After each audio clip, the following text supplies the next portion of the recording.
Enfin, de bonnes nouvelles concernant l'affaire Dina Bongo, la jeune étudiante gabonaise qui a été sauvagement assassinée en Turquie. Il s'agit ici d'une jeune gabonaise de 17 ans. Selon la première autopsie faite par les autorités turques, il nous disait, il y a de cela encore quelques temps, que la jeune étudiante avait trouvé la mort de manière accidentelle dans une rivière à Karabük, genre elle s'était noyée. Mais le monde entier s'est indigné et a crié au scandale face à de telles déclarations. Alors, que ce soit des Africains, des Gabonais, Européens, même peut-être Américains, tout le monde a pris son téléphone, a commencé à crier justice, justice pour Dina, justice pour Dina. Alors, face à une telle pression, les autorités turques se sont vues obligées, d'accord, de pousser leurs investigations un peu plus loin, c'est-à-dire leurs enquêtes un peu plus loin. Et bien oui, en poussant leurs enquêtes un peu plus loin, ils finissent par découvrir certaines choses dans le téléphone de Dina. Et par la suite, ils commencent à arrêter beaucoup de suspects, allant jusqu'à 5 à 6 suspects. Voici donc déjà les images de ces derniers.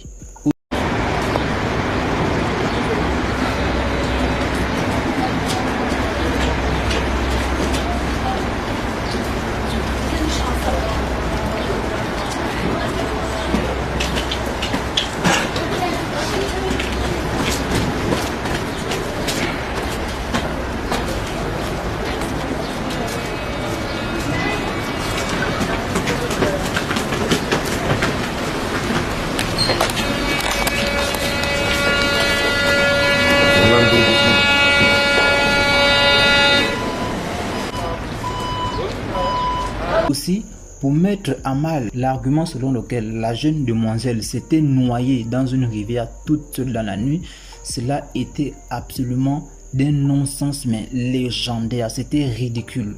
Pour les prouver que ce qu'ils sont en train de dire ne tient pas debout, voici une image de Dina Bongo en train de courir en pleine nuit, le jour même où elle a été tuée. À une heure vraiment assez tardive, la voici en train de courir pieds nus. D'accord, elle quitte là d'une rue, là elle est en train de partir vers sa propre maison. Comment une personne qui court à une telle heure vers sa propre maison s'est retrouvée morte dans une rivière? Cela ne tenait absolument pas la route. Face à un tel argument de poids, les autorités turques se sont donc vues obligées, d'accord, de pousser leurs recherches un peu plus loin. Et ils ont fini par attraper beaucoup de suspects. Parmi ces suspects-là, il y a également, je crois, à peu près 3 jeunes Gabonais. D'accord, Neftali Nalik maîtrise mieux cette histoire que moi. Il vous raconte. 3 étudiants gabonais ont été mis en garde à vue par la police turque concernant l'affaire Dina. Dans les 3 Gabonais-là, il y a Louren et Jared qui sont frères et sœurs. Louren a 19 ans, Jared a 20 ans. Louren a été pris à l'école par la police turque et Jared a été pris à la maison. En fait, Louren et Jared, c'était les colocataires de Dina. J'ai parlé avec leur maman. En fait, ce qui inquiète les parents, c'est parce que quand la police turque vient chercher les petits pour les amener faire les auditions, ils n'informent à personne, pas au gouvernement gabonais, pas à l'ambassade et même pas aux avocats. Donc les parents sont inquiets. Depuis hier, Laurel, Jared et Cédric sont en garde à vue. Ça ne veut pas dire que c'est eux qui ont tué Dina, mais ils sont en garde à vue pour nécessité d'enquête. Comme c'était les colocataires de Dina, la police turque veut en savoir un peu plus. Moi, je sais pas pourquoi les Gabonais qui sont en Turquie ne communiquent pas dessus. On soulève vos compatriotes depuis hier. Ils sont en garde à vue. Personne ne communique dessus. Comme Nathalie Nalik l'a si bien dit, on ne comprend pas pourquoi est-ce que des étudiants gabonais en Turquie ne communiquent pas sur cette histoire. Comment est-ce possible qu'on vous attrape, vous n'informez pas vos propres parents, vous n'appelez personne, vous ne faites aucune vidéo? Comment est-ce qu'on va vous aider? Aussi, moi, j'ai un peu peur pour ces étudiants gabonais qu'on a attrapés. Parce que j'ai comme l'impression que ces Turcs-là peuvent également essayer de camoufler l'affaire et faire porter le chapeau aux étudiants gabonais comme quoi c'est peut-être eux qui ont vendu leur sœur, voire qui ont fait le coup.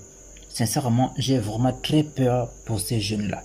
Déjà que les autorités gabonaises ne mettent aucune pression, on a vraiment comme l'impression qu'ils s'en foutent mais éperdument de cette histoire-là. J'ai vraiment très peur pour ces jeunes Gabonais-là.